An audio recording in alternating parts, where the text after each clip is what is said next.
Muy buenos días, amados hermanos, que el Señor les bendiga en esta preciosa mañana. Estamos aquí nuevamente para compartir con todos ustedes esta tercera parte de este estudio sistemático de la carta a los romanos, verso por verso. Amén. Esta mañana se ve un poco borroso, no sé qué es lo que esté pasando. Intenté varias veces corregirlo, pero no pude hacerlo. Pero vamos a iniciar. Espero que pueda ser leíble las citas que te voy a estar presentando. Amén. Nuevamente repito, es nuestra tercera parte de nuestra serie de estudios en la carta a los romanos. Y estos estudios los hemos estado haciendo dentro del contexto y dentro de la cultura en la que fueron escritas estas cartas del apóstol Pablo. Amén. De esa manera lo hacemos para poderlo entender correctamente y no con una mente y una cultura de 2000 años después, sino que tenemos que ir y meternos a conocer esa cultura. Amén. Y ese contexto en el que fueron escritas estas palabras para de esa manera poderlas entender correctamente. Amén. Todavía estoy un poco afectado de la garganta. Es la razón por la que no pude también en la semana compartir con ustedes este estudio, pero en el nombre del Señor vamos a iniciar en esta mañana pidiéndole nuevamente a nuestro Padre eterno que sea Él ayudándonos, que sea Él dándonos la sabiduría, el entendimiento, para que podamos entender estas palabras de la manera que la entendieron aquellos a los cuales fueron enviadas estas cartas. Amén. En el nombre de Jesús tomamos la autoridad sobre toda oposición, lo atamos de pies y manos y declaramos que esta palabra, esta enseñanza fluye, porque así como declara la palabra de nuestro Dios que la palabra de Dios es como lluvia que desciende de los cielos, que riega la tierra y la hace germinar y producir. Amén. También dice que esta palabra no va a regresar vacía sin hacer aquello para lo cual Dios la ha enviado. Así es que en el nombre de Jesús iniciamos en esta mañana. Damos la bienvenida a cada uno de los hermanos que se estará conectando en esta mañana, que estará escuchando este mensaje, esta enseñanza. Que el Señor les bendiga y que el Señor les hable a través de esta palabra y que a través de su Santo Espíritu Él sea convenciendo al mundo de pecado, de justicia y de juicio. En el nombre del Señor. Amén. En esta mañana vamos a iniciar con nuestro capítulo número 4. Amén. Ahí está. Capítulo número 4. Vamos a estar estudiando el capítulo 4, el 5 y el 6. Amén. Casi a mitad de este estudio voy a estar cambiando a otro PowerPoint que tengo. Ok. Así que no se sorprendan ni piensen que ya se acabó. Simplemente voy a estar cambiando a otro PowerPoint. Pero en el nombre del Señor vamos a iniciar con nuestro capítulo número 4. Romanos capítulo 4, verso 1. Dice: ¿qué pues diremos? Que halló a Abraham nuestro padre según la carne. Porque si Abraham fue justificado por las obras, tiene de qué gloriarse, pero no para con Dios. Porque, ¿qué dice la Escritura? Creyó a Abraham a Dios y le fue contado por justicia. Pero al que obra no se le cuenta el salario como gracia, sino como deuda. Mas al que no obra, sino cree en aquel que justifica al impío, su fe le es contada por justicia. Pero como también David habla de la bienaventuranza del hombre a quien Dios atribuye justicia sin obras, diciendo: bienaventurados aquellos cuyas iniquidades son perdonadas y cuyos pecados son cubiertos. Bienaventurado el varón a quien el Señor no inculpa de pecado. Ahora, ¿en qué contexto dijo esto el rey David? ¿Qué fue lo que hizo David? Vemos que David vio a una mujer que se estaba purificando. Claro que en las traducciones de la Biblia dice que se estaba bañando, ¿verdad? Pero no era un baño en la azotea, ¿sí? No, sino que dentro de la tradición, de la costumbre judía, de hecho lo dice, está estipulado en la ley de Dios, que una mujer, después de que tenía su periodo menstrual, tenía que purificarse. Y eso es precisamente lo que estaba haciendo esta mujer, purificándose. Pero David la vio y David la codició y sabemos que era una mujer casada, ¿sí? Betsabé. Y de hecho David, pues vemos que siendo rey, mandó a llamarla, tuvo relaciones con ella. Después esta mujer quedó embarazada. David quiso echarle el muertito al esposo de esta mujer y no lo consiguió. Entonces, al final, mandó a matar al esposo y tomó a la mujer, ¿sí? Tomó a la mujer como su esposa. Y entonces llega el profeta Natán y le anuncia su pecado, ¿sí? Y de acuerdo a la ley de Moisés, ¿qué le tenía que pasar a esta mujer que había cometido adulterio? Pues tenía que morir. Incluso también David tenía que morir por su pecado, ¿ya? El decreto era que ambos tenían que morir. Pero, ¿cuál fue el decreto divino? Por cuanto te arrepentiste de todo tu corazón, le dice el profeta Natán a David, no morirás. Fue el perdón de Dios, fue la misericordia de Dios lo que motivó a David a ser un hombre agradecido y a pesar de que no era perfecto, como podemos darnos cuenta. Fue un hombre que vivió agradecido todo el tiempo por la misericordia de Dios.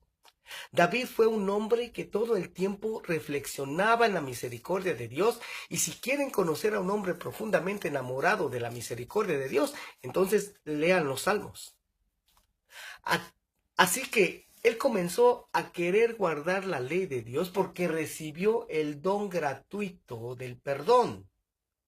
Aquí vamos a empezar a entender cuál es la motivación, ¿sí?, que tenemos para guardar la ley de Dios. ¿Qué es lo que nos motiva el querer guardar la ley de Dios? Romanos 4:9 dice, ¿es pues esta bienaventuranza solamente para los de la circuncisión?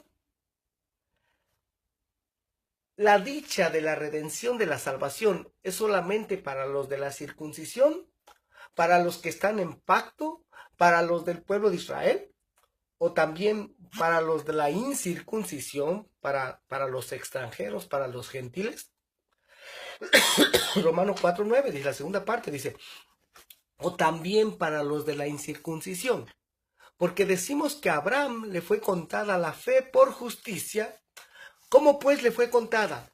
¿Estando en la circuncisión o en la incircuncisión? No, dice el apóstol Pablo, no en la circuncisión, sino en la incircuncisión. Es decir, Dios le atribuyó justicia a Abraham cuando aún no había recibido el pacto de la circuncisión. Romanos 4:11 dice, y recibió, hablando de Abraham, y recibió la circuncisión como señal, como sello de la justicia de la fe que tuvo estando aún incircunciso, para que fuese padre de todos los creyentes no circuncidados, a fin de que también a ellos la fe les sea contada por justicia, y padre de la circuncisión para los que no solamente son de la circuncisión, sino que también siguen las pisadas de la fe que tuvo nuestro padre Abraham antes de ser circuncidado. En otras palabras, Dios les da esperanza, nos da esperanza a los gentiles, ¿sí? Él, Abraham, fue llamado siendo un gentil.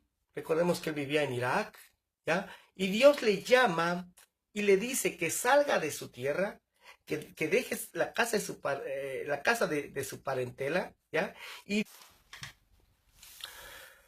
bueno, regresamos, hermano. Se desconectó un poco, pero vamos a seguir. Amén. Lo que está explicando aquí el apóstol Pablo, en otras palabras, es que Dios les da esperanza también a nosotros los gentiles. A él, Abraham, Él fue llamado siendo un gentil. Recordemos que él vivía en Irak, ¿sí? Lo que es actualmente Irak. Y Dios le llama y le dice que salga de su tierra, de la casa de su parentela, y Dios lo adopta como hijo suyo, y le da esperanza. O sea, cualquier extranjero, no importa de dónde sea, Dios le da esperanza de que si busca a Dios de todo su corazón, va a ser recibido. Y padre también de los de la circuncisión, de los descendientes, y que tienen el pacto para que sigan sus pisadas. Romanos 4:13 dice, porque no por la ley fue dada, porque no por la ley fue dada a Abraham o a su descendencia la promesa de que sería heredero del mundo, sino por la justicia de la fe. Porque si los que son de la ley son los herederos, vana resulta la fe y anulada la promesa. Pues la ley produce ira, pero donde no hay ley tampoco hay transgresión. ¿Por qué? Porque la ley es el instrumento para castigar esa desobediencia. Amén. Romanos 4:6 dice, por tanto, es por fe para que sea por gracia, a fin de que la promesa sea firme para toda su descendencia, no solamente para la que es de la ley, sino también para la que es de la fe de Abraham, el cual es padre de todos nosotros, como está escrito, te he puesto por padre de muchas gentes delante de Dios, a quien creyó, el cual da vida a los muertos y llama las cosas que no son como si fuesen. Todo lo que está diciendo aquí el apóstol Pablo, la justificación o la salvación, es un don gratuito, es un don que Dios da y eso está dentro de la ley. O sea, el don gratuito y toda esta bondad de Dios también está revelada dentro de la ley, porque ya vimos que la parte central de la ley es todo lo que sucede en el tabernáculo, ¿sí? En el templo es toda la parte central, el perdón de todos los pecados y las transgresiones, y nos está poniendo, por ejemplo, a Abraham, quien gratuitamente recibió estas promesas, pero ¿cuál fue la virtud de Abraham? Bueno, vamos a seguir leyendo. Romanos 4:18 dice, él creyó en esperanza, contra esperanza, para llegar a ser padre de muchas gentes conforme a lo que se le había dicho. Así será tu descendencia. O sea, él no se debilitó en la fe, no se debilitó en su fidelidad a la palabra de Dios. Él siguió fiel y confiando en la palabra de Dios en contra de toda esperanza, porque su cuerpo le decía, porque su cuerpo, ¿qué le decía? ¿Qué le decía a su esposa? Vamos a continuar, Romanos 4:19 dice, y no se debilitó en la fe al considerar su cuerpo, que estaba ya como muerto, siendo de casi 100 años, o la esterilidad de la matriz de Sara. Tampoco dudó por incredulidad de la promesa de Dios, sino que se fortaleció en fe, dando gloria a Dios, plenamente convencido de que era también poderoso para hacer todo lo que había prometido, por lo cual también su fe le fue contada por justicia, y no solamente con respecto a él se escribió que le fue contada, sino también con respecto a nosotros, a quienes ha de ser contada, esto es, a los que creemos en el que levantó de los muertos a Jesús, Señor nuestro. ¿Sí? ¿Y qué es fe? Bueno, fe es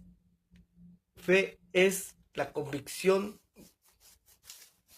fe es la esperanza, ¿sí?, de las cosas que no se ven, la convicción de lo que se espera.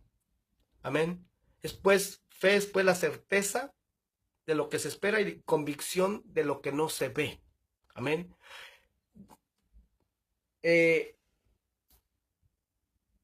Abraham, él no se dejó guiar por lo que él veía.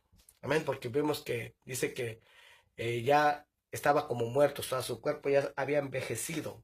O sea, contra esperanza, contra toda esperanza, él siguió creyendo en lo que le había prometido Dios, que de él y de su esposa iban a tener un hijo. Él se mantuvo creyendo en eso, se aferró a esa promesa de Dios. Aleluya. ¿Ya? Tú y yo tenemos que aferrarnos también a las promesas de Dios, aunque con nuestros ojos veamos todo lo contrario. ¿Ya? Aunque con nuestra mente, a nuestra mente sea imposible que esas promesas de Dios se puedan cumplir. Gloria al nombre del Señor.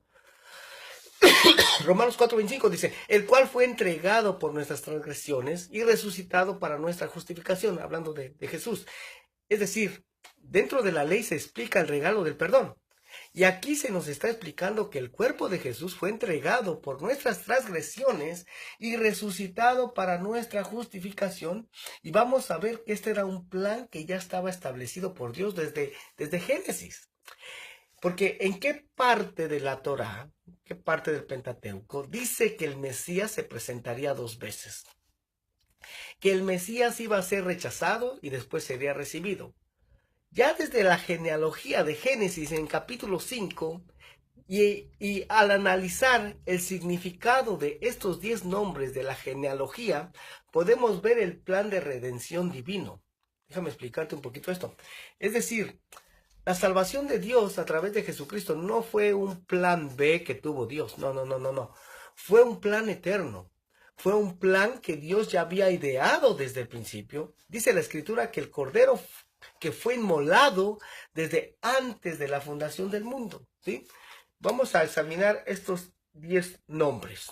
Número 1, Adán, significa hombre. Número 2, Set, que significa sustituto.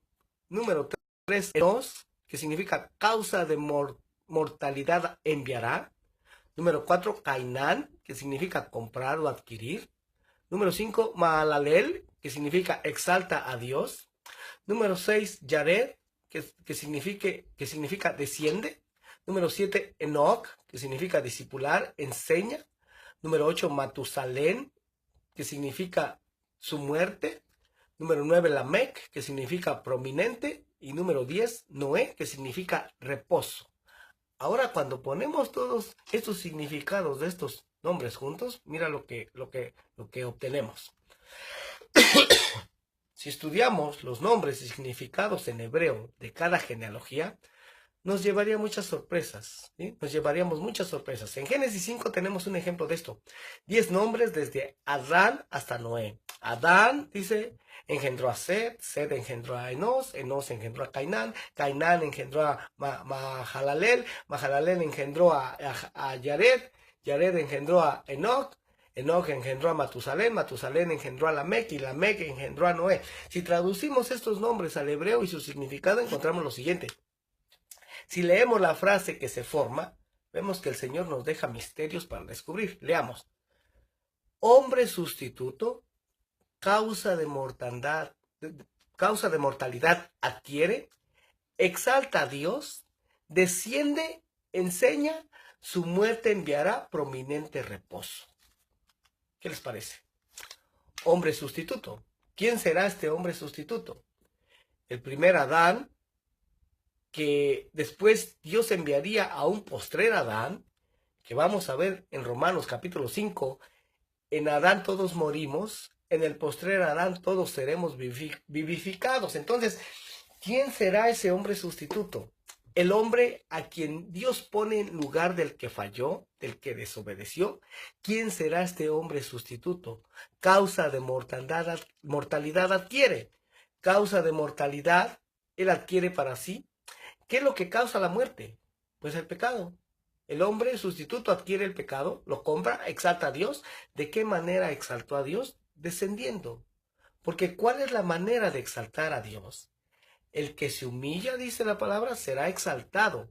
Exalta a Dios descendiendo, descendió hasta lo más bajo, exalta a Dios, desciende, enseña. ¿Qué es lo que enseña? Que su muerte enviará el prominente reposo. ¿Sí? Vamos a iniciar con el capítulo 5. Romanos 5:1 dice, justificados pues por la fe, tenemos paz para con Dios por medio de nuestro Señor Jesucristo. Justificados por esta fe en lo que Dios habría de hacer, confiados en su palabra, ser fiel a lo que Él prometió que haría, ser fiel a través de los sacrificios por el pecado, Él nos daría una nueva oportunidad. Romanos 5:2.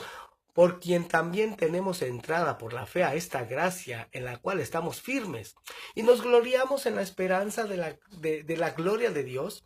Y no solo esto, sino que también nos gloriamos en las tribulaciones, sabiendo que la tribulación produce paciencia.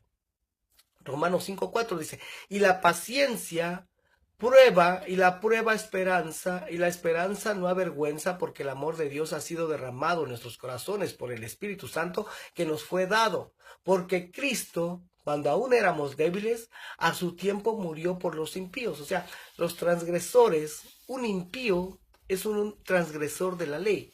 Romanos 5:7. Ciertamente apenas morirá alguno por un justo.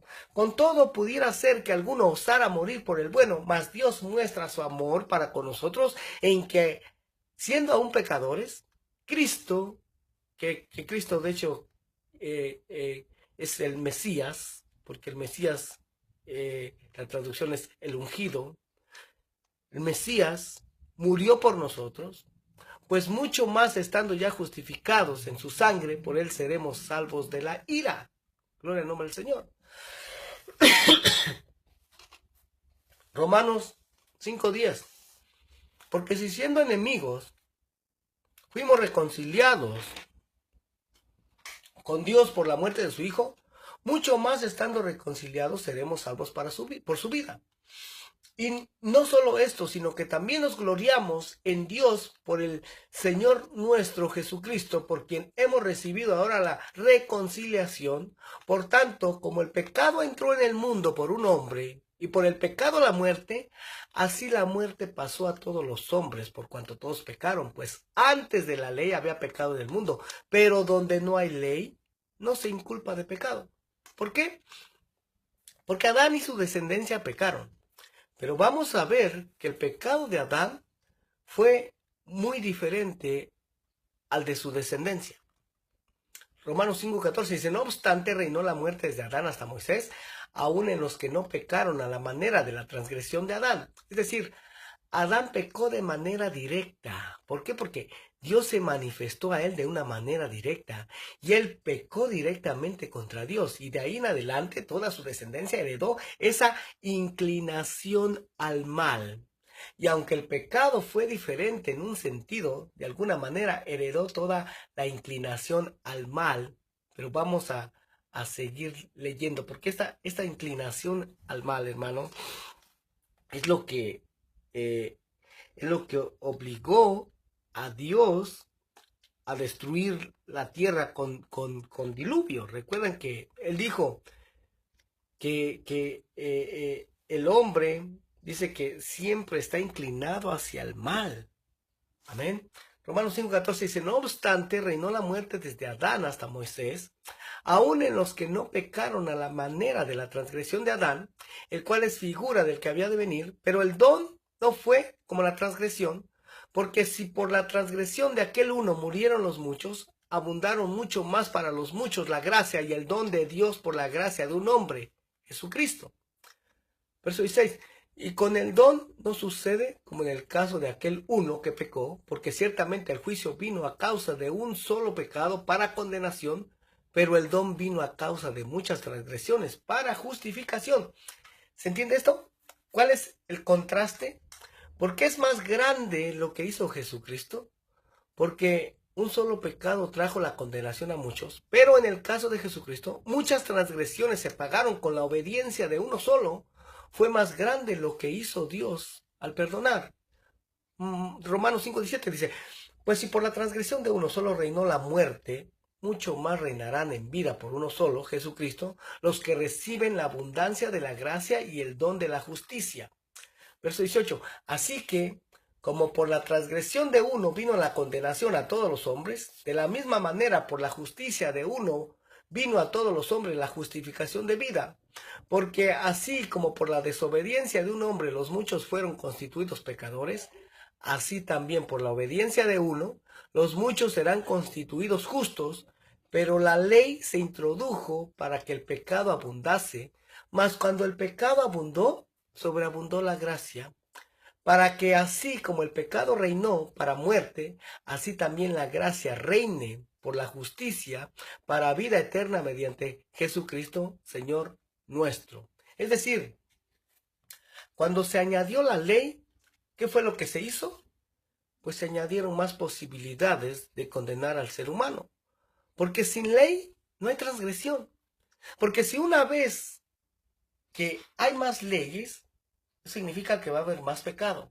La ley es un poco como, por ejemplo, si tienes un vaso de agua y le pones arena, ¿qué pasa con la arena si dejas reposar el vaso con agua y arena? ¿Qué pasa con la arena? Pues la arena se va a sentar en el fondo del vaso. Pero ¿qué pasa si después metes una cucharita y le empiezas a mover? ¿Qué pasa? Pues otra vez se va a hacer turbia. ¿Qué pasa si la ley se introduce y tú y yo nos damos cuenta de nuestra maldad y nuestro pecado cuando no conocemos la ley? Pero cuando empiezas a examinar la ley y te das cuenta de lo que se debe y no se debe hacer, ¿de qué te das cuenta? Bueno, te das cuenta de que somos más pecadores. Ahí está la grandeza de Dios. Cuando abundó el pecado, sobreabundó la gracia. Aquí termina el capítulo 5. Déjame pasar al capítulo 6. Solo tengo que moverlo al siguiente PowerPoint que tengo para poder continuar. Amén. Ok. Ahí está. Amén. Ok. Bueno, vamos a continuar. Capítulo 6. Dice Romanos 6:1. ¿Qué pues diremos? ¿Perseveraremos en el pecado para que la gracia abunde? ¿Seguiremos pecando para que la gracia abunde? ¿Qué contesta el apóstol Pablo? ¿Qué contesta el que es conocido como el campeón de la gracia? Dice él mismo, en ninguna manera. Porque los que hemos muerto al pecado, ¿cómo viviremos aún en él? ¿Te das cuenta? ¿Cómo viviremos aún en él? O sea, esto es como, como aquellos que conocieron la verdad. Manejemos un ejemplo bien sencillo. Echando una revisión a estas fiestas paganas que acaban de suceder, ¿ya? Que acaban de pasar en diciembre. Estoy refiriendo a la Navidad y al Año Nuevo. Por ejemplo, si alguien ya había conocido la verdad acerca de la Navidad, que en realidad la verdad es que no se celebra el nacimiento de Jesús, sino que se celebra el nacimiento de Tamuz y se celebra la adoración al dios Saturno. Esa es la verdad. ¿Ya? Y alguien ya había recibido esta verdad. Pero de repente, pues, cambia a otra iglesia o se mueve a otra ciudad y allá nuevamente se envuelve en esas fiestas paganas.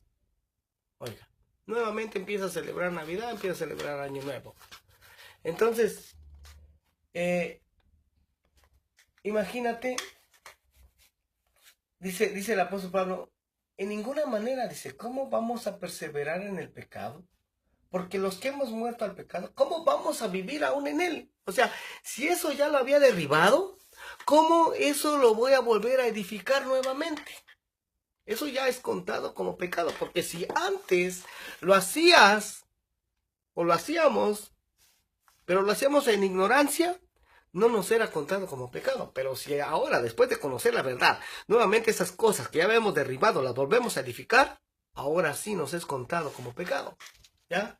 Ahora sí, ahí dice Pablo, ¿cómo vamos a vivir aún en él? ¿Ya? Entonces, prepárate para la más grande confusión que se ha hecho acerca de esto, hermano, en la teología cristiana.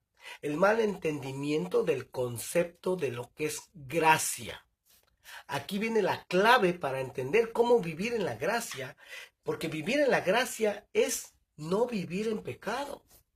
Vivir en pecado no es vivir en la gracia, porque es que así se ha entendido, hermano. No, ya puedo pecar porque ya estoy en la gracia. Ya estoy en la gracia. Ya no estoy bajo la ley, ya estoy en la gracia. Como si la gracia te diera permiso para transgredir la ley de Dios. Y eso no es así. Aquí es en donde entra la más grande tergiversación de la gran ramera. Tenemos que comprender este concepto y definir de manera hebrea y de manera bíblica qué es pecado. Errar el blanco como enseñan algunos. Eso queda muy ambiguo. Vamos a ver la escritura en Primera de Juan, capítulo 3, del verso 4 al verso 9. aquí el apóstol Juan nos da una definición bíblica de lo que es pecado. Tal vez te vas a sorprender si nunca habías leído esto, ¿ya? Porque cualquier persona tiene su propia interpretación de lo que es pecado, pero pues lo más importante es tener la interpretación bíblica de lo que es pecado. Primera Juan 3:4 dice, todo aquel que comete pecado infringe también la ley, pues el pecado es infracción de la ley. Oiga, pecado es infracción de la ley y es la palabra griega G458. Ahora, ¿de qué ley está hablando aquí el apóstol Juan? Pues de la única ley que existía en su tiempo. ¿Sí? Recordemos que en el tiempo del apóstol Juan no existía lo que es el Nuevo Testamento que actualmente tenemos. Solamente era el mal llamado Antiguo Testamento. La Torá, los profetas, los escritos, los salmos. Era lo que tenían solamente. Entonces, el apóstol Juan aquí está hablando de la ley de Moisés. Y entonces, pecado, según las palabras del apóstol Juan, es transgredir la ley de Moisés. Eso es lo que es pecado. Continúa el verso 5, dice, y sabéis que él apareció, hablando de Jesús, del Mesías, y sabéis que él apareció para quitar nuestros pecados, o sea, para quitar nuestras transgresiones a la ley, y no hay pecado en él. O sea, él no transgrede la ley de Moisés. ¿Sí? Él mismo lo dijo. Mateo 5:17. No he venido a abolir la ley de Moisés, sino a cumplirla. ¿Sí? Él mismo lo dijo. Claro que la gran ramera lo que ha hecho es malinterpretar las palabras del apóstol Pablo y hacer creer que Pablo está enseñando en contra de las enseñanzas de Jesús. Oiga, pero eso no puede ser así, porque si Jesús mismo llamó al apóstol Pablo, lo más razonable es que el apóstol Pablo estuviera reforzando las enseñanzas del Señor Jesús y no que estuviera en contra de las enseñanzas de él. ¿Ya? Entonces, si Jesús apareció para quitar nuestros pecados, ¿será que entonces podemos seguir pecando? ¿Podemos seguir transgrediendo la ley de Moisés? No. Primera Juan 3:6 dice, todo aquel que permanece en él no peca. O sea, todo aquel que permanece en Jesús no transgrede la ley de Moisés. Porque todo aquel que peca, dice, no le ha visto ni le ha conocido. O sea, todo aquel que transgrede la ley de Moisés no le ha visto ni le ha conocido. ¿Qué dijo Jesucristo? ¿Qué dirá a muchos que vendrán en el día de la redención y le dirán, Señor, Señor, ¿no profetizamos en tu nombre y en tu nombre hicimos muchos milagros? ¿Cuál es el énfasis que le dirán ellos? Hicimos muchos milagros, ¿sí? Ahí se van a enfocar en los milagros. Pero, hermano, aquí está la cita. Mateo 7:21 dice, no todo el que me dice Señor, Señor, entrará en el reino de los cielos, sino el que hace la voluntad de mi Padre, que está en los cielos. Muchos me dirán en aquel día, Señor, Señor, ¿no profetizamos en tu nombre? Y en tu nombre echamos fuera demonios, y en tu nombre hicimos muchos milagros. Y entonces les declararé, nunca os conocí, apartaos de mí, hacedores de maldad. Y nuevamente la palabra maldad, hacedores de maldad, es la palabra G458, que es la misma que vimos anteriormente, ¿sí? Que es infracción de la ley. La misma palabra griega, ¿ya? Yo por mucho tiempo, hermano, no podía entender esta cita. Decía, Señor, pero si estos lo que profetizaban en tu nombre se cumplía. Estos oraban por los enfermos, hermano, y se sanaban, o sea, sucedían milagros, echaban fuera demonios, hacían todo eso en tu nombre. Pero ¿por qué al final tú les vas a decir, nunca os conocí, apartaos de mí, hacedores de maldad? ¿Por qué, Señor? Y no fue hasta que empecé a escudriñar, hermano, tomar en cuenta las palabras originales o los significados de las palabras originales, amén, que encontré la respuesta. Y mira, te mencioné la palabra griega G58, que aquí es la palabra maldad. ¿verdad? Es la palabra griega anomía. Anomía, que significa condición de estar sin ley por ignorancia de ella o por violarla. Que esta palabra viene de la raíz G459, que es la palabra anomos, que significa transgresor de la ley. Oiga nada más. Lo mismo que nos enseña en Juan 3:4 que vimos anteriormente, ¿sí? Primera de Juan 3:4. Pues el pecado es infracción de la ley. Entonces, estos sí hacían milagros, sí oraban por los enfermos y se sanaban, sí profetizaban y lo que profetizaban se cumplía y echaban fuera demonios, pero con la ley de Dios no querían nada. Oiga nada más. Según el significado de las palabras, eso es lo que nos da como resultado. Con la ley de Dios no, ya estoy en la gracia y ya puedo quebrantar la ley de Dios. Oyes, eso no es así. ¿Recuerdas cuando Dios llamó a Moisés? Y le dijo, ve a Egipto a libertar a mi pueblo. Y él tomó a su mujer, tomó a sus 2 hijos y se fue a Egipto. ¿Y qué pasó en una aldea? Dice que el ángel del Señor le salió al encuentro y lo quería matar. Oiga nada más. La pregunta es, ¿por qué lo quería matar si Dios mismo lo envió? ¿Por qué? ¿Sabes por qué? Porque resulta que a su hijo menor lo había circuncidado, pero a su hijo mayor lo había circuncidado, pero al hijo menor no. O sea, como diciendo, ya soy cuate de Dios y ya está, me envió a libertar a su pueblo, a Egipto. Ya puedo quebrantar la ley de Dios, ya puedo quebrantar los mandamientos de Dios, ¿ya? Pero vemos que con Dios no es así, con Dios las cosas son delicadas, hermano. Amén. ¿Qué fue lo que hizo su mujer? Ella misma circuncidó a su hijo, ¿ya? A su hijo menor, y entonces el ángel del Señor se apartó de Moisés. Amén. Ese es un ejemplo para que veamos que el vivir en la gracia no nos da licencia para quebrantar la ley de Dios. Gloria al nombre del Señor. Vamos a continuar. Entonces, estos hacían todo eso, pero al final Dios les va a decir, nunca os conocí, transgresores de la ley de Moisés. Así es como dice literalmente. ¿Qué les parece esto? Primera Juan 3:7 dice, hijitos, nadie os engañe. El que hace justicia es justo, como él es justo. El que practica el pecado es del diablo, porque el diablo peca desde el principio. Para esto apareció el Hijo de Dios, para deshacer las obras del diablo. ¿Sí? O sea, el diablo, él no le importa la ley de Dios, no, él la quebranta todo el tiempo. Entonces el que quebranta la ley de Dios es hijo del diablo. ¿Ya? Pero para eso apareció Cristo Jesús, para deshacer todas esas obras del diablo. Recordemos las enseñanzas del Señor, hermano. Arrepentíos, porque el reino de los cielos se ha acercado.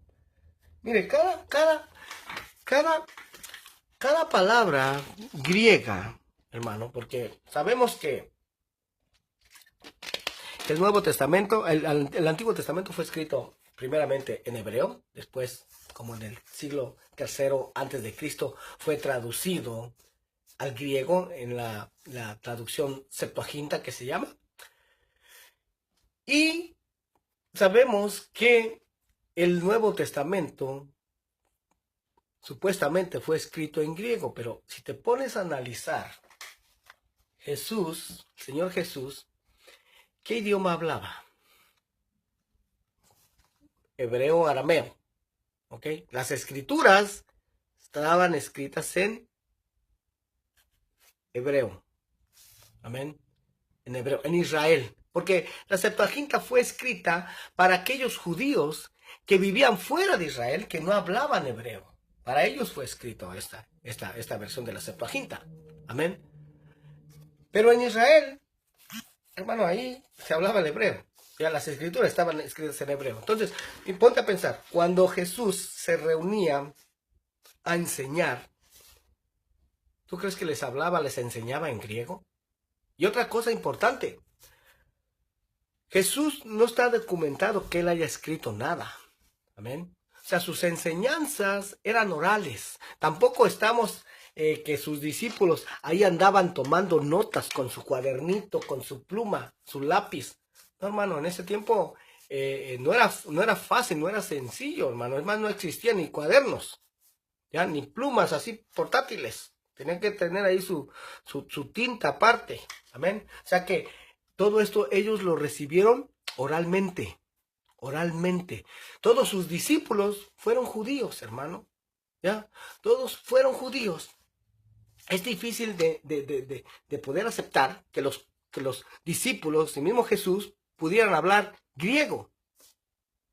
Simplemente no tal vez algunas que otras palabras, pero no, yo creo que no podían mantener una conversación así en griego. Amén. Su lenguaje materno era el hebreo. O en unos casos el arameo. Amén. Entonces, imagínate, las enseñanzas de Jesús tuvieron que ser en hebreo y en arameo, no en griego. Y entonces, estos que recibieron esa enseñanza, estos discípulos, años después, nuevamente repito, lo recibieron oralmente, lo recibieron, se lo memorizaron, ¿sí? En su mente. Y después, ¿cómo es que lo terminaron escribiendo en griego? Definitivamente no es así, sino que, de hecho, hay el Evangelio de Mateo. Ese Evangelio fue escrito primeramente en hebreo y de ahí traducido al griego. ¿Qué es lo que te quiero decir con esto? Que cada palabra griega que encontramos nosotros en el Nuevo Testamento, detrás de ella hay una palabra hebrea. Hay una palabra hebrea detrás de esa palabra griega. Por ejemplo, esta palabra que te mencioné, que el Señor, esta enseñanza que el Señor decía de arrepentíos, porque el reino de los cielos se ha acercado. Detrás de esa palabra griega hay una palabra hebrea. La palabra hebrea es la palabra teshuvah, que significa literalmente regresen. ¿Regresen a dónde? Regresen a obedecer lo que está escrito. Amén. Gloria al nombre del Señor. ¿Quién es el que metería el engaño de quitar la ley? Eso ya lo hemos visto que fue en Daniel capítulo 7, el cuarto imperio, Roma, la cuarta bestia. Y si lo analizamos, todos los concilios y todo este sistema, que todo este sistema decretó, fue justamente oponerse a lo que Dios le dio al pueblo de Israel. Y toda esa teología llegó hasta el protestantismo, y el protestantismo sigue enseñando lo mismo que es, porque esto es una herencia ya. Y aquí podemos llamarle una herencia maldita, ¿ya? Una herencia maldita de la Iglesia Católica, y que ha llegado el momento de deshacerse de esa herencia, porque ¿qué es lo que ha robado de la herencia de los hijos de Dios? Ha robado la Torá. Es una herencia del pueblo de Dios, y el haberla quitado es un robo. ¿Ya? Muchas veces ya, por ejemplo, en la iglesia protestante, cristiana protestante, se dice ya no estar ligada con Roma, hermano, pero la verdad es que la teología sigue siendo la misma. Sigue siendo la misma. Por ejemplo, existe el dogma, porque es un dogma de la Trinidad. ¿Por qué tú y yo actualmente creemos lo que creemos? No es algo, una invención nueva que acaba de surgir. No. Por ejemplo, el dogma de la Trinidad se estableció en el Concilio de Nicea en el año 325 después de Cristo. Oiga, mira, tan sencillo como esto. El último de los apóstoles del Señor, que fue el apóstol Juan, él murió alrededor del año 100. ¿Sí? En el año 140, solamente 40 años después de la muerte del último apóstol, existió un hombre llamado Marción del Ponto, un gentil. Pero este hombre gentil dijo, tú lo puedes buscar en Google, solo pon ahí Marción del Ponto. Él vivió en el año 140, alrededor del año 140. Y él dijo esto: el Dios del Antiguo Testamento es un Dios malo. El Dios del Nuevo Testamento, este es un Dios bueno. Así es que deshagámonos del Antiguo Testamento y solamente quedémonos con el Nuevo Testamento. Oiga nada más, si las enseñanzas de Jesús, las enseñanzas de los apóstoles fueron basadas exclusivamente en el Antiguo Testamento, ¿cómo es que ahora viene este hombre y dice, las enseñanzas que dio Jesús no sirven? Las enseñanzas que dieron los apóstoles no sirven. ¿Te das cuenta? Desde ahí empezó a darse una separación de lo que es el cristianismo y el judaísmo. Jesús vivió como judío, hermano. ¿Sí? Él nació judío, vivió como judío y murió como judío, al igual que los primeros apóstoles. Amén. O sea, es un error querer separar eso, querer separar, olvidarse de las raíces del cristianismo, porque las raíces del cristianismo, hermano, son hebreas. Aunque no lo queramos aceptar, pero es que así es. Así es. Lo que tú y yo estudiamos son escrituras hebreas. No hay para dónde hacernos, hermano. ¿Ya? Aunque actualmente muchos no lo quieran aceptar, esa es una realidad. Fueron escrituras hebreas la base del cristianismo, que ya después hubo una separación que se dio en los primeros siglos, ¿ya? En el Concilio de Nicea, por ejemplo, y de hecho voy a estar trabajando en un tema referente a esto, amén, hablando de este dogma, porque a partir de ese Concilio de Nicea del 325, ahí se estableció la Trinidad. Cuando las escrituras hebreas no hablan acerca de la Trinidad, ¿ya? Eso ya es con una mente griega, totalmente griega. Amén. Ya mencionamos frases que, por ejemplo, en una cultura significan totalmente otra cosa muy diferente en otra cultura. Amén. Y es lo que sucedió. Sucedió exactamente lo que dijo el apóstol Pedro que iba a suceder en su segunda carta 3:16. Él dice que indoctos terminan torciendo las escrituras. Es precisamente lo que sucedió ahí. Amén. Pero la verdad es que en la mayoría del pueblo cristiano, aún el pueblo cristiano protestante, aún se sigue mucha de la teología de lo que se dio en ese concilio de Nicea. En ese concilio de Nicea se dio ese dogma de la Trinidad, diciendo que el que no creyera en la Trinidad no podría ser salvo.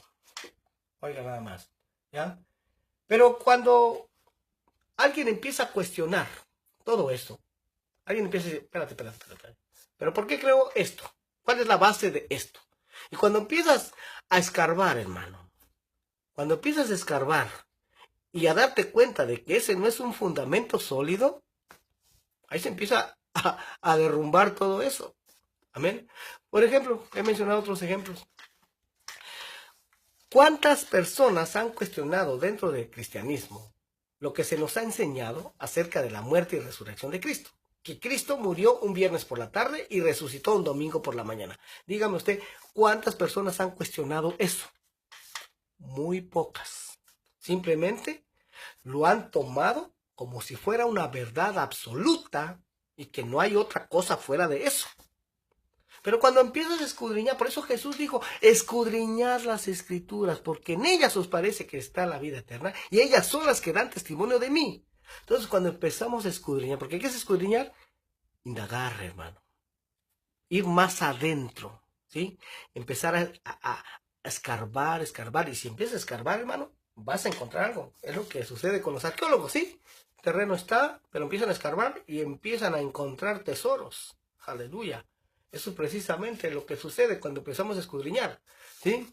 Volviendo a esa enseñanza que se nos ha dado de que Cristo murió un viernes por la tarde y un domingo por la mañana, cuando lo empieza a comparar con lo que, por ejemplo, el Señor dijo en Mateo 12, capítulo 38 al 40, donde Él dijo que así, porque resulta que los fariseos le pedían señal.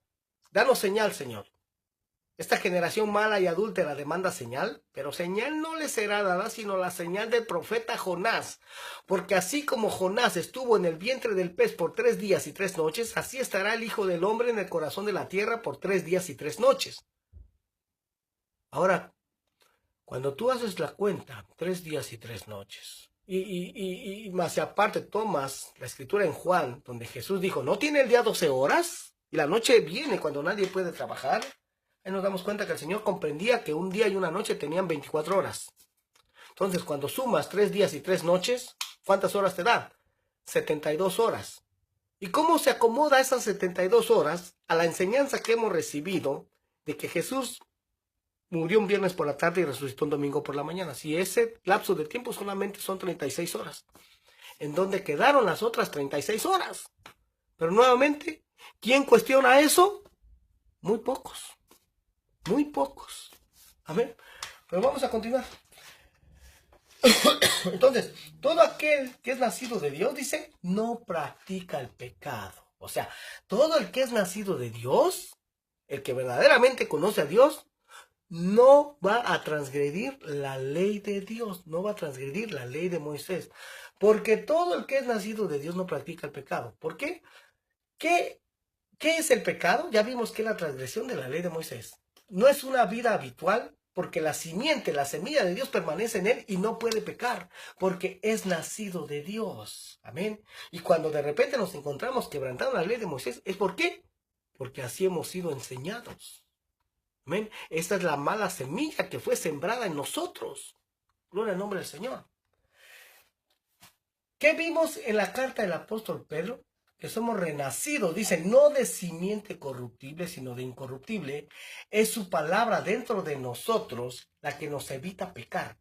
¿Con qué guardará el joven su camino? Dice, con guardar su palabra. Dice el salmista, en mi corazón he guardado tus dichos para no pecar contra ti. Lámpara es a mis pies tu palabra y lumbrera mi camino. Es su palabra, es su Torah la que nos ayuda a no pecar. ¿Qué dice? No puedes pecar. No quiere decir que no peques. ¿Ok? ¿A qué se refiere? Que no puedes pecar por gusto. Antes, cuando no tenías los mandamientos, pecabas con singular alegría. O más bien dicho, pecábamos. No nos remordía la conciencia, estábamos felices, ¿ya? Y lo publicabas y hasta nos jactábamos, nos gloriábamos. Inclusive hasta competías por ello. Pero una vez que entiendes este mensaje, ya no puedes hablar de esas cosas, porque la simiente de Dios ya está dentro de ti. Hay algo que no te permite hacerlo con la libertad que antes lo hacías. 1 Juan 3:9 dice, porque la simiente de Dios permanece en él y no puede pecar, porque es nacido de Dios. Ahora regresemos al libro de Romanos. Romanos 6:3 dice, ¿o no sabéis que todos los que hemos sido bautizados en Cristo Jesús, hemos sido bautizados en su muerte? Oiga, nuevamente aquí el apóstol Pablo dice, los que hemos sido bautizados en Cristo Jesús. ¿Ya? Entonces, ¿qué pasó con esa cita donde dice que tenemos que ser bautizados en nombre del Padre, del Hijo y del Espíritu Santo? En Mateo 28. El apóstol Pedro también habla de que bautizándolos en el nombre de Jesús. ¿Ya?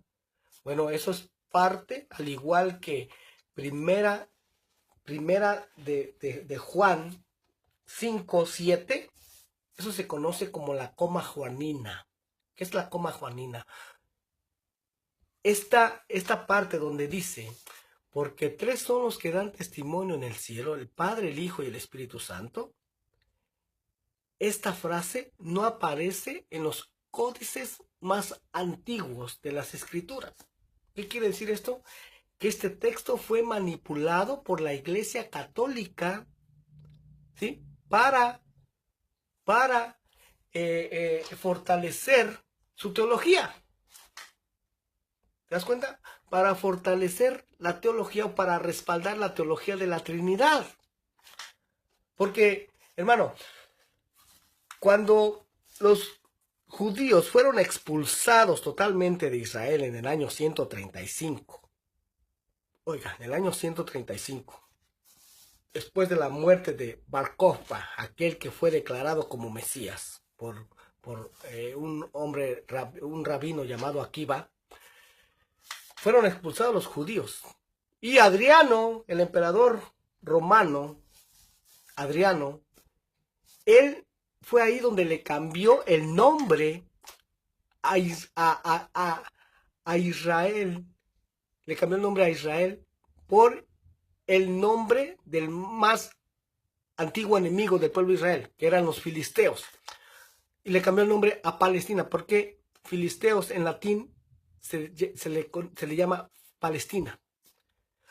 Entonces tú cuando encuentras Biblias, yo de hecho hace una semana estaba hojeando una Biblia católica y ahí mostraba ciertos mapas y decía, este mapa es de la antigua Palestina en tiempo de Abraham. Y digo yo, Palestina en tiempo de Abraham y de los patriarcas. Pero si en ese tiempo no se llamaba Palestina, si Palestina empezó a llamarse a partir del año 135. Pero esa es la manera en que la Iglesia Católica ha manipulado todo eso. Amén. Pero volvamos a nuestro texto del día de hoy. Dice, ¿o no sabéis que todos los que hemos sido bautizados en Cristo Jesús hemos sido bautizados en su muerte? Porque somos sepultados juntamente con Él para muerte por el bautismo, a fin de que como Cristo resucitó de los muertos para la gloria del Padre, así también nosotros andemos en vida nueva. Porque si fuimos plantados juntamente con Él en la semejanza de su muerte, así también lo seremos en la resurrección. En el de su resurrección. Sabiendo esto, que nuestro viejo hombre fue crucificado juntamente con él, para que el cuerpo del pecado sea destruido, a fin de que no sirvamos más al pecado, porque el que ha muerto ha sido justificado del pecado. Y si morimos con Cristo, creemos que también viviremos con él, sabiendo que Cristo, habiendo resucitado de los muertos, ya no muere, la muerte no se enseñorea más de él, porque en cuanto murió, el pecado murió una vez por todas, mas en cuanto vive, para Dios vive, así también nosotros considerados muertos al pecado, pero vivos para Dios en Cristo Jesús, Señor nuestro. Es decir, Dios a ti y a mí nos ve bajo lo que hizo su Hijo, y a ti y a mí nos ve muertos y nos ve resucitados juntamente con Él. Romanos 6:12 dice, no reine pues el pecado en vuestro cuerpo mortal. No reine ¿qué? O sea, no reine la transgresión a la ley de Moisés, de modo que lo obedezcáis en sus concupiscencias, ni tampoco presentéis vuestros miembros al pecado como instrumentos de iniquidad. O sea, no uses tus ojos, no uses tus oídos para deleitarte, no uses tus ojos para transgredir la ley. No uses tus oídos para deleitarte en algo que es transgresión a la ley. Por ejemplo, una transgresión a la ley por usar tus oídos es no andarás chismeando entre los hijos de tu pueblo, ni prestéis tus oídos. Sino, dice la palabra, sino presentaos vosotros mismos a Dios como vivos de entre los muertos y vuestros miembros a Dios como instrumentos de justicia. A continuación, vamos a leer el versículo más torcido. Oiga, el versículo que está más torcido en la teología cristiana, o más bien dicho, la mitad del versículo, ¿ya? Más mal usado y mal interpretado en el cristianismo. Y fijémonos que lo que se predica de este versículo es sacado fuera totalmente de contexto, porque ni siquiera se nos enseña el verso completo. Simplemente se nos dice, pues ya no estamos bajo la ley, sino bajo la gracia. Pero el verso completo es este, Romanos 6:14 dice, porque el pecado no se enseñoreará de vosotros, pues no estáis bajo la ley, sino bajo la gracia. Fíjate lo que se dice de este versículo o lo que se predica de este versículo. ¿Te ha pasado que algunos te dicen, ¿por qué estás guardando esas cosas de los judíos? Ya no estamos bajo la ley, sino bajo la gracia. Pero es sacado fuera de contexto. En aquel tiempo, lo vuelvo a repetir, ya lo he mencionado en otras ocasiones, pero no había versículos en la Biblia. ¿Ya? No había ni puntos, ni comas, ni versículos, ni capítulos. Pablo no estaba hablando de versículos. Pablo está hablando de una idea. Pero ¿y entonces qué significa realmente el que ya no estamos bajo la ley? Porque si es verdad lo que está diciendo el apóstol Juan, esto quiere decir que lo que se nos ha estado enseñando en el cristianismo por mucho tiempo es algo que no es correcto o que está equivocado. ¿Sí? El apóstol Juan nos enseña, nos da la definición de lo que es pecado, la transgresión a la ley de Moisés. Entonces, si esto es verdad, quiere decir que lo que hemos estado recibiendo en enseñanza está equivocado. Y para poder entender esto claramente, vamos a establecer primeramente los dos niveles en los que se puede encontrar una persona cuando es confrontada por la ley, que son primero puse 3 niveles, pero la verdad es que solamente son 2, porque el primer nivel sería estar por encima de la ley, y en el reino de Dios nadie está por encima de la ley. Segundo, es una persona que está a nivel de la ley. La ley de Dios dada a Moisés consta de 613 mandamientos. O sea, alguien que está a nivel de la ley es alguien que cumple con esos 613 mandamientos dados a Moisés. ¿Ya? ¿Y quién fue el único que cumplió esos 613 mandamientos? Jesús, hermano. Yeshua. Podemos decir que él estuvo a nivel de la ley. Ahora, nivel número 3 es el nivel de estar debajo de la ley, bajo la ley. Es alguien que ha transgredido, que ha infringido o violado los mandamientos de Dios. ¿Y quiénes son esos? Todos nosotros. O sea, todos nosotros estamos bajo ese dedo acusador, o estábamos bajo ese dedo acusador de haber violado la ley, de haber transgredido la ley. O sea, estábamos bajo la ley. Eso es como se debe de interpretar. Estábamos bajo la ley. ¿Por qué? Porque la ley nos acusaba de haberla quebrantado. Si estuviéramos a nivel de la ley, no nos acusaba. Pero como la quebrantamos, estábamos bajo el dedo acusador de esa ley. ¿Ven? Entonces, estar bajo la ley es estar siendo acusados por la ley de Moisés de haberla transgredido, de haberla violado, de haberla infringido. Porque, nuevamente repito, si estuviéramos a nivel de la ley, esta no nos acusaría de haberla transgredido. Entonces, ¿cuál es el concepto que se está enseñando en el capítulo 6? Estás vivo en Jesucristo, ya no puedes seguir transgrediendo la ley. Y de repente dice, el pecado no se enseñoreará más. O sea, el pecado no va a tener dominio sobre nosotros. ¿Por qué el pecado no puede tener dominio más de ti? Porque no estás bajo la ley. O sea, ya el Señor no es que haya venido a quitar la ley, porque eso es como también se ha malinterpretado. No es que el Señor vino a quitar la ley, no. Jesús dijo, Mateo 5:17, no penséis que he venido para abolir la ley. No. ¿Qué fue lo que hizo Jesús? Nos subió al nivel de la ley. No quitó la ley. La ley de Dios no puede ser quitada. Sino cómo se nos puede decir que somos pecadores si la ley es quitada. No, no, no. Lo que hizo Jesús es subirnos al nivel de la ley, y entonces el pecado ya no se puede enseñorear de nosotros. ¿Ya? ¿Por qué? Porque ya no estás bajo la ley, ahora estás bajo la gracia. ¿Por qué Dios te subió? ¿Por qué Jesús te subió al nivel de la ley? ¿Porque lo merecíamos? No, por gracia. Por gracia. ¿Qué es estar bajo la ley y qué es estar bajo la gracia? ¿Qué significa estar bajo la ley? Estar bajo la ley es estar bajo el veredicto divino de condenación, porque la ley condena al pecado.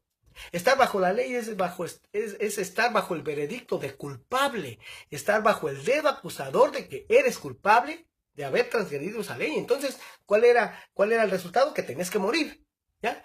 Entonces, por cuanto ya no estás bajo ese dedo acusador, en cuanto ya no estás expuesto a morir por tu pecado, por cuanto ya estás bajo la gracia. Por eso es que el pecado ya no puede enseñorearse de ti. Amén. O sea, ¿cómo vas tú a poder quebrantar así tan fácilmente cuando ya se te perdonó mucho? Por ejemplo, David, ¿sí? Hablamos de David al principio de este estudio. ¿Cómo David iba a poder nuevamente quebrantar la ley de Dios cuando se le había perdonado la vida? Porque recordemos que el pecado que él cometió merecía muerte por haber tomado a una mujer ajena. Merecía muerte por haber cometido adulterio. Merecía la muerte. ¿Pero qué pasó? Dios lo subió al nivel de la ley. ¿Ya? Por gracia, no porque lo mereciera, por gracia. Porque por cuanto te arrepentiste de todo tu corazón, le dijeron, ¿ya? Entonces lo suben a nivel de ley. Ahora, ¿tú crees que después de ahí, si se hubiera subido a la azotea otra vez y hubiera otra mujer, la hubiera cometido el mismo error? Claro que no. O sea, el pecado ya no se iba a poder enseñorear de él. ¿Por qué? hermano, porque se le había dado un don inmerecido, un don inmerecido. Pero desgraciadamente, esta no es la manera en que se entiende en la mayoría del pueblo cristiano, sino que se entiende que como ya estás en la gracia, ahora ya tienes permiso para quebrantar la ley de Dios, ya tienes permiso para pecar, ¿ya? No es así, pero se los pongo de esta manera. ¿Por qué a la mujer que hallaron en el acto mismo del adulterio? Bueno, y aunque se los pongo solamente como ejemplo porque de hecho se cree que esta cita también fue agregada. Oiga, no lo digo yo, lo dicen ciertos documentos que están disponibles. Se cree que esta cita fue agregada. ¿Sabes por qué? Porque cuando alguien era sorprendido en el acto del adulterio, ambos tenían que morir apedreados, el hombre y la mujer. Pero aquí solamente aparece la mujer. ¿Dónde está el hombre? ¿Ya? ¿Dónde está el hombre? No aparece, pero solamente lo pongo como ejemplo, ¿sí? Esta mujer que fue hallada en el acto mismo del adulterio, no se regresó a hacer lo que estaba haciendo una vez que Jesús la libró de que la apedreara, ¿ya? Porque una vez que la toman, se la llevan a Jesús y le dicen que fue hallada en adulterio, la ley decía, o la ley dice que tenía que morir. Esa ley, esa mujer estaba bajo la ley, porque no estaba a la altura o no estaba a nivel de la ley. Estaba por debajo de la ley, y por consecuencia, ¿qué le tenían que hacer? Tenía que morir apedreada, porque estaba por debajo del estándar de la ley perfecta. Pero ¿qué le dice Jesús? Les aplica a Romanos. Todo lo que vimos antes, todos hemos pecado. Si le vamos a aplicar la ley a ella, se la aplicamos a todos y se puso a escribir en tierra, ¿verdad? Prácticamente les dijo, en lo que condenas a otros te condenas a ti mismo. Aplíquenselo. Y se van todos. Y él se queda con ella y le dice, ¿dónde están los que te condenaban? Yo tampoco te condeno. Ve y no peques más. Ve y no vuelvas a transgredir la ley. Ahora, ¿tú crees que esa mujer, después de ese regalo de gracia, ese regalo de amor, se iba a regresar a terminar lo que estaba haciendo? Claro que no. La que había recibido un regalo inmerecido, al que mucho se le perdona, mucho ama. Porque el pecado ya no se puede enseñorear en ti y en mí. Porque se nos perdonó mucho. Estoy bajo la gracia, estoy bajo su perdón. Amén. ¿Podría yo volver a hacer todo aquello en que ofendí al que más me ama? Por eso es que el pecado ya no se puede enseñorear en ti, ya no tiene cabida en ti, ya no puedes pecar a gusto porque tú y yo somos deudores. ¿Cómo podemos ser tan cínicos de seguir transgrediendo la ley cuando se nos dio un perdón tan grande? ¿Se dan cuenta cómo está de torcido este verso? Es justo al revés. Guardo la ley porque estoy bajo la gracia. Guardo sus mandamientos porque fui recibido a misericordia. Antes era un transgresor, antes era un pecador. Lo que dice el Salmo 119, 67, dice, antes que fuera yo humillado, descarriado andaba, mas ahora guardo tu palabra. Eso es lo que dice este Salmo. Así que es la gracia lo que confirma la ley, es su gracia lo que hace que sus leyes sean escritas en tu corazón. Ahora en tu corazón quieres guardar, quieres obedecer por gratitud, porque le amamos. Nosotros le amamos a Él, ¿por qué? Porque Él nos amó primero. Hijitos, dice el apóstol Juan, si me amáis, guardad mis mandamientos. Perdón, lo escribió el apóstol Juan, pero son palabras de Jesús.